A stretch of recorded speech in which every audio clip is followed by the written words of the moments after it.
And welcome back to the program. Now, our next guest has managed to capture the bitter sweetness and complexities of immigrant living. Singapore-born, US-based writer Wena Poon has received popular and critical acclaim of her debut book of short stories. It's this one that I'm holding on right here, Lions in Winter. And the book was selected to be one of the books for the Singapore National Library Board's annual reading festival.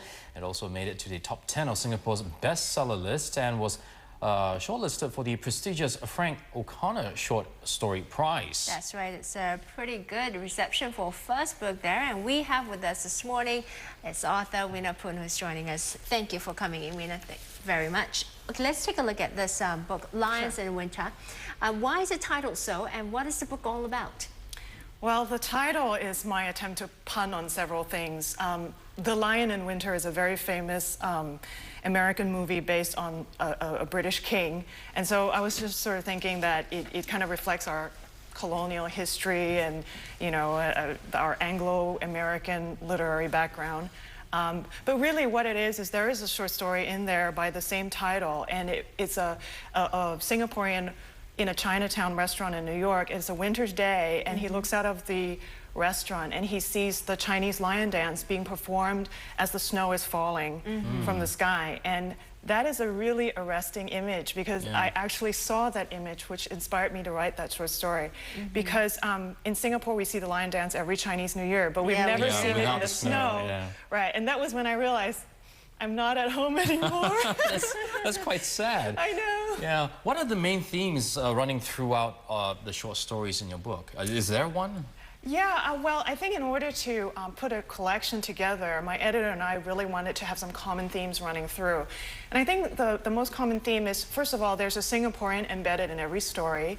And they're not, you know, some of them are living at home, but they think about going overseas. And some of them are living overseas and they think about home constantly. So it's sort of the idea of displaced Singaporeans, the Singapore diaspora. And what I really wanted to explore is the concept of Greater Singapore, which is a term coined by actually one of my readers a couple of days ago, because we were talking about the concept of Greater China. Greater China is not just mainland China, it includes, you know, Taiwan, Hong Kong, Macau. And so we were toying with the idea of Greater Singapore because there's so many Singaporeans who have exported themselves to, you know, Perth or Canada or the New York, DC. So we want Singapore's boundaries to, you know, kind of grow beyond the small island and include these places as well. So I guess in this book, you also throw a different perspective on things because of your own experience. I mean, you lived here in Singapore until I think quite late 16, 17. Yeah. And then you moved over to a totally new environment, new culture. So parts of you must be embedded here and there, your experience. Yeah, you know, there are 11 short stories in the book, and they're very character focused. So there are 11 characters, and their characters are different genders and income brackets and different ages. But it's kind of like me trying on different roles. I'm like an actor playing different roles, trying to work out the themes of living overseas as a Singaporean and what is the Singapore identity. So there's some of you in that book, but is it also based on people that you know, friends and relatives who've also gone abroad? Well, I think it's more the Singaporeans I encounter overseas in different cities in the US, Canada, Australia, even in London. Because, you know, wherever I go, I meet Singaporeans, and their backgrounds are really compelling.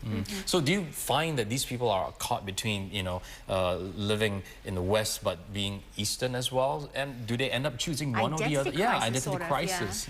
Yeah, I hope it's a good kind of crisis because it's good to have different options. But yes, there is one short story. It's actually my personal favorite. It's called Addiction, and it's about a student called Alistair, and his parents sent him to London to study medicine. And he does feel this, all he wants to be is a fashion designer. And so mom and dad back home are thinking he's overseas studying medicine, and then he switches his major and secretly studies fashion design. And he really does feel this pull of, you know, West versus East, and, you know, it's kind of a very common story, and a lot of people feel it, and I really want to write about it. What are also some of the challenges that people like you will face? I mean, you know, not just Singaporeans, but anybody who goes out of their home country, you know, just plops themselves in a new environment. What are the sort of issues and challenges that they usually have to encounter? Well, in some ways, our challenges are no different than other immigrants who go to the US, for example, you know, whether they're from India or Korea or Vietnam. But what I really want to focus on in this book is the challenges that are unique to Singaporeans. And what would they be? Well, we speak English, so we can just effortlessly merge into that culture. Right. Yeah. In the short story I just mentioned, Alistair struggles with the accent that he speaks English in. So he's like, should I use my Singaporean accent? Can I do like an American accent? Should I do a British accent? So we speak English really well. We also speak Mandarin if we're Chinese. And that's a particular struggle in itself because most of the Chinese people or the Chinatowns in the US, they speak Cantonese. So in one of my short stories called The Man Who Was Afraid of ATMs, it's a retired Chinese language teacher. He lives in Ontario. And one of the lines he says to his son is, you know, our English is not good enough for the English, and our Chinese is not good enough for the Chinese. He's sort of caught in between because he can't speak Cantonese, and his English, he's very insecure, so he ends up feeling kind of displaced in this Toronto suburb that he lives in. But was there also pressure for you to move away from some of the stereotypes of Asians living in overseas? You know, how did you overcome that? It was really tough. I mean, I spent my first year in New York. I was a student at Columbia University. It was snowing. I was unhappy with the snow because it was just a constant reminder that you're not in Singapore anymore.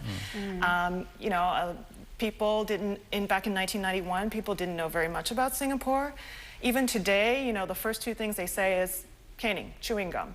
And we're so much more. Or that it's China.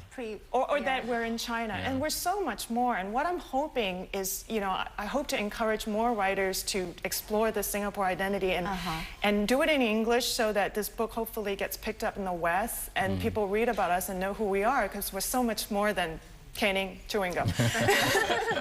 But I hear this is not the only book that you're writing. You've also interested in science fiction, so that's a very different genre as well. Like, how did you get into it, and what kind of books do you expect to publish soon? I have worked in many different genres. I'm one of those writers. I published poetry as well, and I've written like a screenplay. I've written nonfiction, news journalist articles and stuff like that. I started writing sci-fi because I love movies.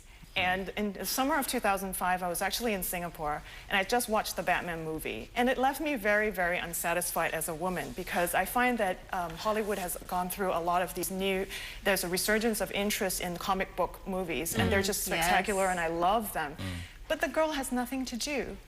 Always a damsel in distress. Exactly. So I was like, you know, as a woman writer, I'm just going to take that genre back. So in my science fiction trilogy, there's a guy and a girl. The guy designs the machines, and the girl fights with them. Oh, nice. Pretty cool. Good for you. Yeah. Give something for the women in the New audience. ideas to Hollywood. You know? So this book is already out, or is still in the midst of finalizing? Well, I've done 2 of the 3 books, and I've decided to explore print-on-demand self-publishing. And so with that method, for a very reasonable fee, I've got my book up on Amazon.com. And my friends have been buying it, so that's what Very quickly, running out of time, what's the title of that book? The first book is called Biophilia. It means love of living things. Okay, wonderful. Thank you, Thank you Wena, so for coming much. in this Thank morning. you.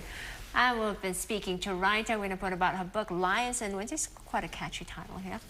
All right, this is Primetime Morning this Monday, 28th July. Of course, we'll be back tomorrow with another show. That's right, another exciting lineup. So we'll see you bright and early on Tuesday. Have a great day ahead.